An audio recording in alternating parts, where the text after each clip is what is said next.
Elena Cara worked tirelessly in her small workshop, sewing gowns and suits for the nobles of the city. She was known for her skill with fabric, but the glamorous balls she crafted for were a world she could only dream of. One fateful day, Lord Alistair Harrington, a dashing nobleman, arrived in her shop with an unusual request. "I need a gown made for my sister," he explained. "But there's something else. Could you teach me the waltz?" Elena's breath caught. A scandalous dance recently outlawed by the king was said to be too intimate for propriety. "My lord, I'm only a seamstress," she replied nervously. Alistair smiled. "And the best one in the city from what I hear. Please, I've seen you dance in the evenings when you think no one is watching. I promise you won't get in trouble." Blushing, Elena reluctantly agreed. Each evening after the shop closed, Elena and Alistair practiced in the small back room. She taught him the steps, guiding his hands and correcting his posture. At first, Alistair stumbled over his feet, but his determination was endearing. As the lessons progressed, they began to talk. Alistair shared stories of the pressures of nobility, while Elena spoke of her dreams to attend a ball, even if only as a guest. One night, as they moved through the dance, Alistair held her gaze. "You make the waltz seem effortless," he said softly. "And you make it look daring," Elena replied, her heart fluttering. Their hands lingered a moment too long, and for the first time, Elena realized she was falling for him. The Forbidden Waltz became more than a dance.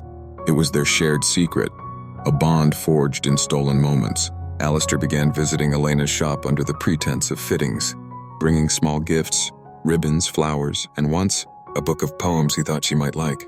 Elena tried to suppress her feelings, knowing the gulf between them was too vast. But Alistair was relentless in his kindness, and she found herself drawn to his sincerity. Meanwhile, whispers of rebellion against the king's laws spread through the city. Nobles and commoners alike resented the restrictions on their lives, and Elena realized the waltz wasn't just a dance, it was a symbol of defiance. Alistair invited Elena to the Harrington family's grand ball, promising she could attend disguised as a guest. "I want you to see the world you've dreamed of," he said, "and I want to waltz with you in defiance of the king's decree." Elena hesitated. "If we're caught, the consequences could be severe." "Some risks are worth taking," Alistair replied. On the night of the ball, Alistair presented her with a gown he had commissioned, a masterpiece of shimmering silk and delicate embroidery. When Elena stepped into the ballroom, she was unrecognizable, drawing the admiration of everyone, including the king's advisors. As the musicians struck up a lively tune, Alistair extended his hand to Elena. "May I have this dance?" She took his hand, and they stepped onto the floor. The room fell silent as the couple began to waltz, their movements graceful and bold. Gasps and murmurs rippled through the crowd as they executed the forbidden steps with precision and passion. The dance was more than defiance, it was a declaration of their love.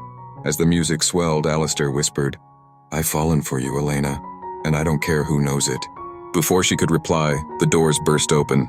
The king's guards stormed in, their commander pointing directly at Alistair. "You're under arrest for defying the king's law!" Elena stepped forward, her voice steady. He didn't act alone. "I'm his partner in this." The crowd, emboldened by their display, began to murmur in agreement. Nobles and commoners alike stepped forward, proclaiming their support for the couple and their defiance of the unjust law. The commander hesitated, overwhelmed by the growing dissent. Alistair seized the moment, addressing the crowd. "The waltz is not just a dance. It's a symbol of freedom. Tonight we showed that love and courage are stronger than fear." The crowd erupted in applause, and the guards retreated, unwilling to provoke a riot. In the days that followed, the king rescinded the ban on the waltz, bowing to the will of the people. Alistair and Elena's love story became a legend, their forbidden waltz inspiring others to challenge injustice and fight for their dreams. They married in a small but joyous ceremony, where they danced the waltz once more, this time not in secret, but in celebration of a love that refused to be silenced.